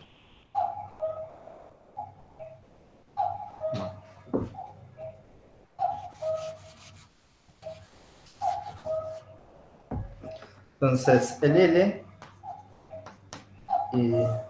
era 2ml cuadrado 0, 0, 0, 0, 0, 0, 0, 2ml cuadrado por omega x, omega y, omega z. Entonces, este por este da 2ml cuadrado omega x.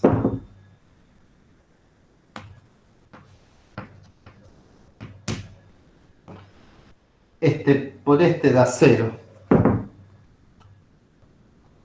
Y este por este da 2ml cuadrado omega z.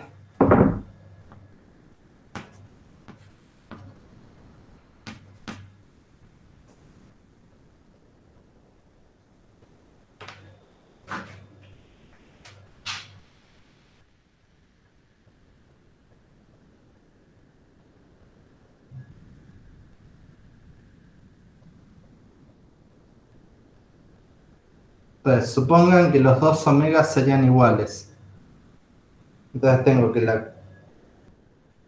¿Cuál sería ahí el vector? Concédanme que el omega x es igual a la omega z. A los efectos de visualizar algo.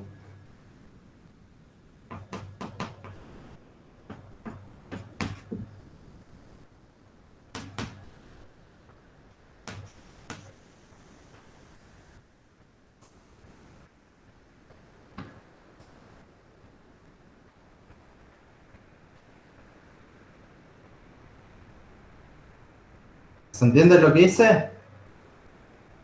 Si omega x es igual a omega z, como que hay un 0, lo puedo sacar de factor común. Entonces, si saco de factor común, acá me queda el autovector 1, 0, 1, ¿no? que en realidad es la suma de dos autovectores. ¿Se entiende lo que acabo de decir? ¿Se entiende que queda el 1, 0, 1 como dirección? Sí, profe. Bueno, díganme que sí, porque si no me quedo ahí como un loco preguntando. Entonces, es un vector que tiene en esta dirección y en esta dirección, ¿no? O sea que el vector apunta así. Y está el centro de masa. O sea que el giro es un poquito de los dos. Un poquito de este y un poquito de este. Entonces les va haciendo una cosa así. ¿Se entendió?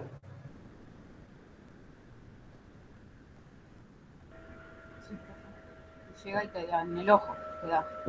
¿Cómo ni loco qué? Que te pega en el ojo de punta. Digo. Sí, podría pegarte en el ojo de punta. Bueno, entonces, ¿y podría hacerlo un poquito más fácil? Y a ver, ¿cómo podría hacerlo un poquito más fácil? ¿Este ejemplo lo copiaron? ¿Puedo borrar? Sí. Bueno. Supongan que yo ahora quiero que gire respecto de la coordenada Z. O sea que esto tendría que girar en el pizarrón, ¿no? Como una hélice. Ujú. ¿Sí o no? Sí. Si el omega tiene solo componente Z, esto gira como una hélice en el plano XY. Ujú. Entonces yo voy acá, hago eso.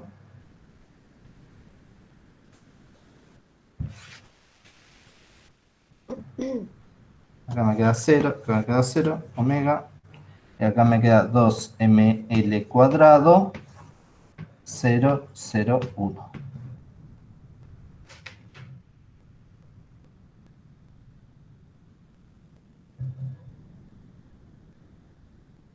Entonces este tiene solo LZ.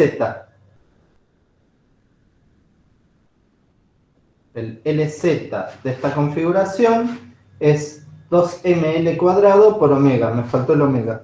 Perdón. Ahí lo puse chiquitito. No sé si se ve.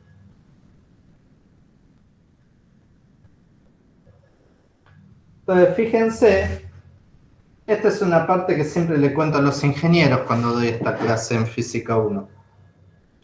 Porque los ingenieros ya se quisieron pegar 4 tiros donde ya se imaginan. Y las ingenieras en la parte correspondiente.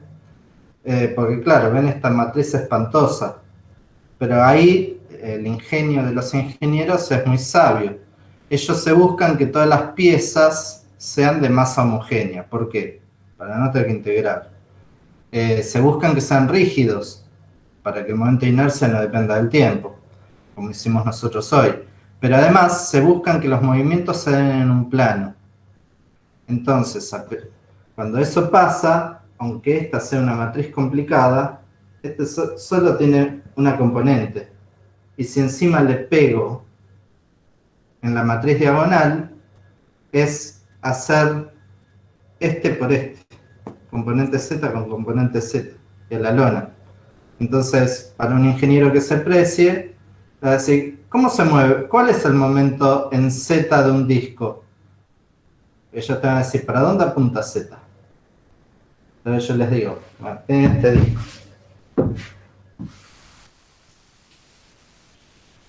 Profe, antes que borre el último renglón que dice... Chau, se fue. Nada. Claro, el último renglón no decía nada, pero la Ah. cuenta que yo había puesto era esta. Ok. Ahí te la vuelvo a escribir.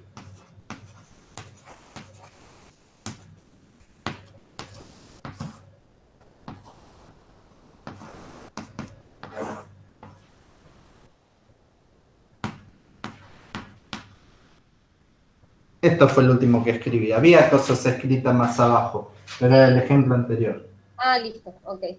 Buenísimo. Gracias. Entonces, claro, entonces yo te decía, bueno, tengo un disco. Perfecto. Entonces el ingeniero me dice, ¿cómo lo vas a poner a girar? Y acá le voy a poner un palito y esto va a girar así. Ah, entonces, ¿el eje Z es este? Sí.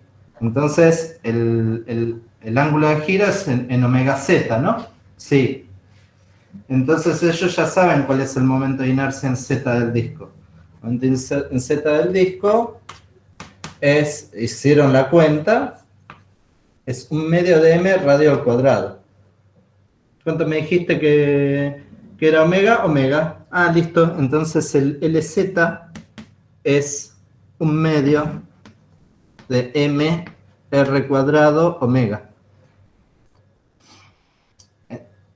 A veces lo tienen tan incorporado que cuando les decís que esto venía a ser el producto de una matriz con un vector, no te creen, porque se lo olvidaron. Porque en general uno se arma los ejercicios de esa manera, para evitarse hacer esta multiplicación. Pero si alguien me pregunta, alguien me dice, como me dijeron recién, hágame el caso más complicado, bueno, hay que hacer la matriz por el vector. Profe, eso viene de, el 1/2 viene de la distancia de... El 1/2 viene porque... diámetro 1. No, el 1/2 viene porque esto es una distribución continua. Entonces ya no es, el momento de inercia ya no es una sumatoria, es una integral. Oh. Si quieres, les hago un ejemplo ahora, terminamos 10:30 de la noche, no hay problema. No, mentira, no lo voy a hacer.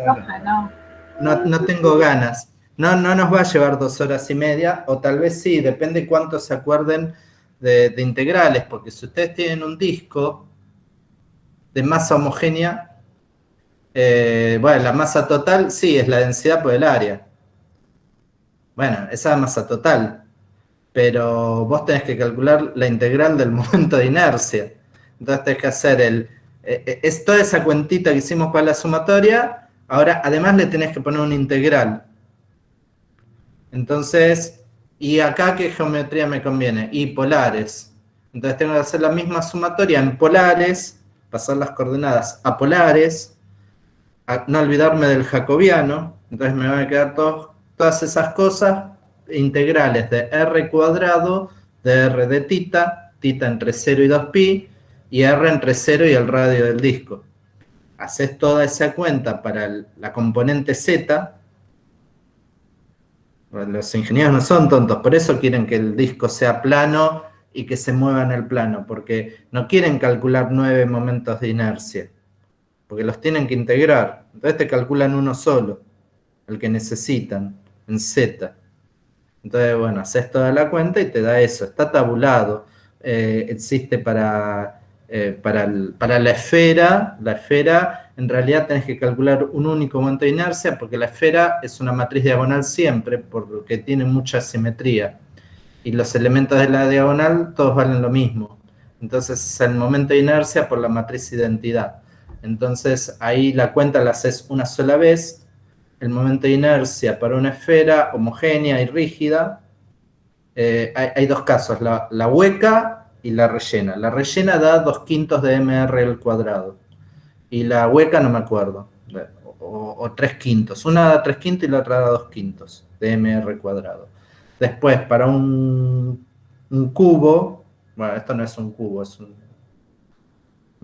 es un prisma rectangular, pero si fuera un cubo, esta parte de acá, el momento de inercia en las componentes diagonal es lo mismo, porque el cubo también tiene mucha simetría, y te da 1/6 de m por el lado al cuadrado del cubo. Y para una virome, para una varilla de un palito de espesor despreciable, da 1/12 de ml cuadrado. Eso creo que lo tengo todo anotado en la próxima clase, se los voy a pasar, no se desesperen ahora por eso. Así que vamos a ver. Bueno, después les hago la guía complementaria. Por ahí ahora lo que vamos a hacer después del intervalito es contarles cómo les fue en el parcial. Primero tal vez convenga hacer los problemas, porque después una vez que le damos las notas ya se van a olvidar de nosotros y se van a ir. y nos van a abandonar y nos van a dejar a Néstor y a mí hablando solo como los locos, o hablando entre nosotros, pero ustedes se van a ir todos. Yo los conozco. Así que